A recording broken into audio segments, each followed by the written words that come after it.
Il n'y avait pas d'égalité de droit. Vous savez très bien qu'on n'a pas été économique que pour construire des ponts et des routes. Sinon, ces pays seraient toujours aujourd'hui dans l'espace.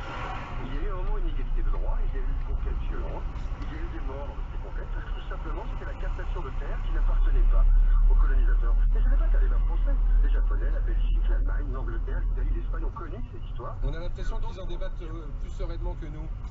Pas tous, le Portugal et l'Italie, pas trop. D'autres pays comme la Belgique, je suis aujourd'hui en Belgique à Liège pour une conférence sur cette question par exemple, peut-être un peu plus que nous.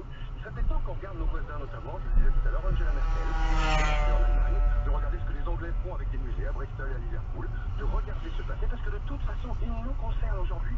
On regarde nos enfants qui dans nos écoles apprennent l'histoire et apprennent ce passé. On va poursuivre cette discussion avec d'autres auditeurs qui ont appelé le 3210, notamment Jean-Charles, qui trouve les propos d'Emmanuel Macron. Cette question, par exemple, peut-être un peu plus que nous.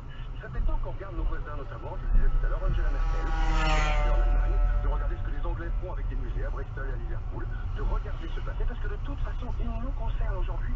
On regarde nos enfants qui dans nos écoles apprennent l'histoire et apprennent ce passé. On va poursuivre cette discussion avec d'autres auditeurs qui ont appelé le 3210, notamment Jean-Charles, qui trouve les propos d'Emmanuel Macron.